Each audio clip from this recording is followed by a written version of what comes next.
गोटे गछ जे भली तार उत्तराधिकारी रूप में गोटे मंजी तैयारी कर से पुणी माटी पड़ी गछटे हुए से भली बापांकर उत्तराधिकारी भाव में आम आज धराधाम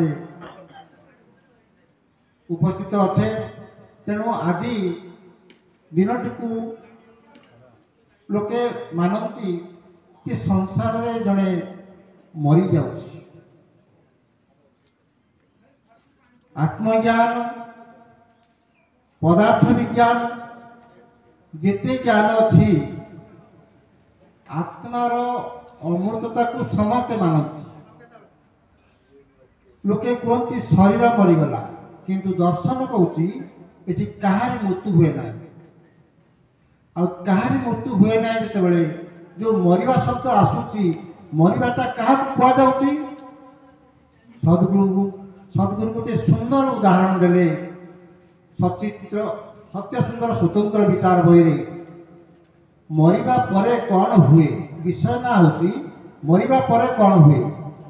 आमे जन्मटा को पालन करुचे जन्म ठारू जेते दिन जन्मदिन पालन करुचे मृत्यु पर्यंत आमे जानी पारुचे किंतु मृत्यु पर कौन हुए से ज्ञान आमर ना जहाँ आमको सद्गुरु जनईदेले से मृत्यु पर कौन हुए गोटे विषय रखिले सत्य सुंदर स्वतंत्र विचार प्रथमे मृत्यु आम क्या कहुचे गोटे सुंदर उदाहरण देले माँ मैंने जो रोषे करती कढ़े अल्प पानी थाए ताकू चुली रे बसई दियंती कहती पानी मरीगले आम तेल पकेबा एवं तरकारी करवा किसी समय पर से पानी मरी जाए वास्तव में से मरीजा कहुची ये बाष्प है आकाश को पलैगला किंतु प्रकृत में कौन पानी मरीची केबे मरीनी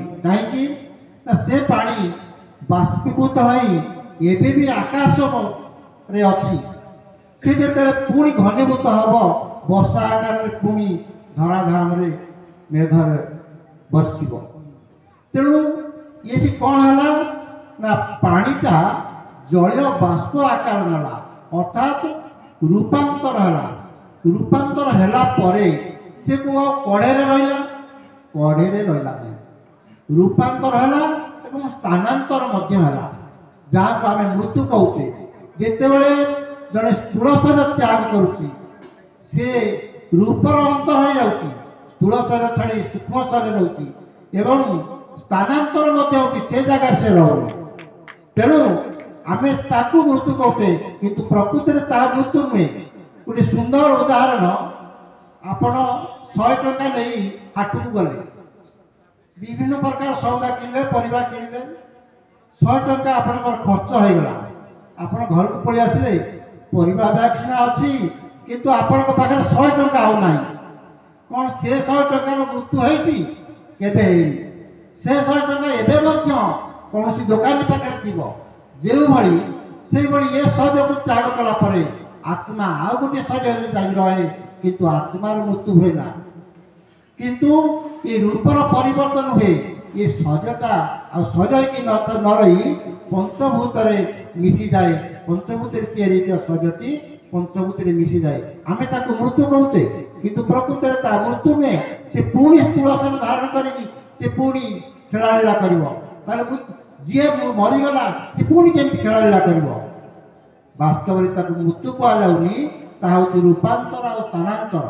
ये शरीर छाड़ी आउ गोटे नुआ शरीर छोट पिलार शरीर धारण कर खेला कर पुणी बड़ हम पुणी तार खेल सरीगले तेणु सी से शरीर त्याग कर एमती बार बार केते थर शरीर धारण कलानी किंतु ताहा मृत्यु नुहे जदि मृत्यु हो जाता पुणी नुआ शरीर धारण किए करता हूँ स्थानांतर रूपांतर ये आत्मार अमृतर गोटे प्रथम प्रमाण।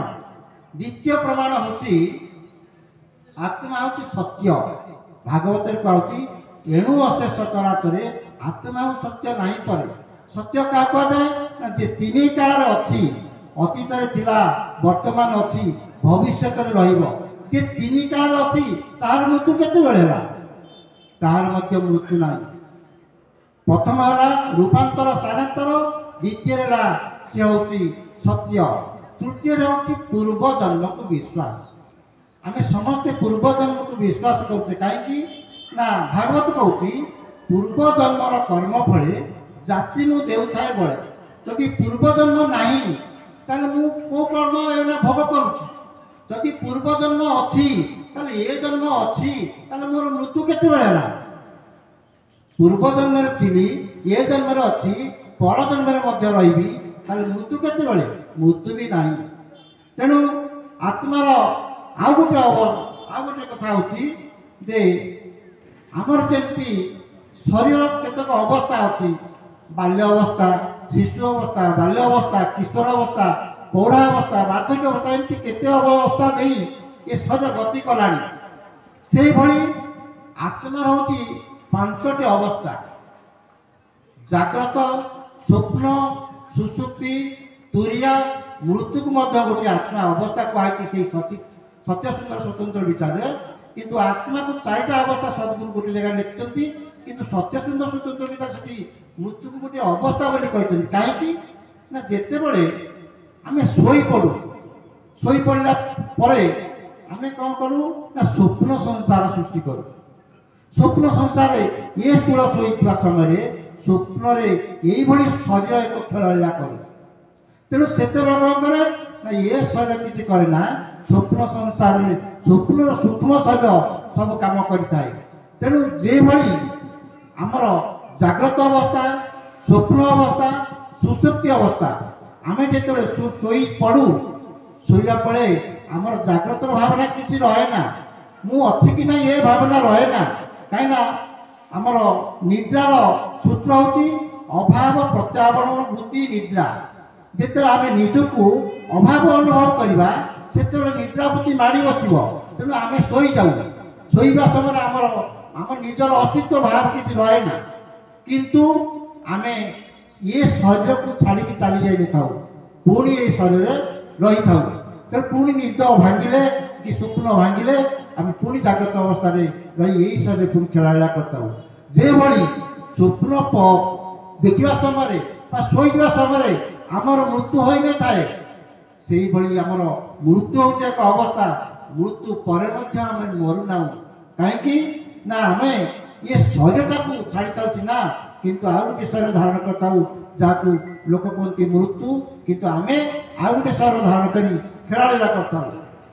किंतु यह हूँ चतुर्थ प्रमाण आत्मार अमृतत्व। आउ गोटे प्रमाण हूँ प्रति मुहूर्त आम शरीर बदली चली था। आम जमी गोटे साइकेल किणुचे कि गाड़ी किणुचे किसी दिन कारबार कलापर तार सब पार्ट खराब हुए। आज ट्यूब फुटिला, टायर घोरीला, कि ब्रेक छिंडिला, कि हैंडल भांगिला, आम नुआ पकाउचे।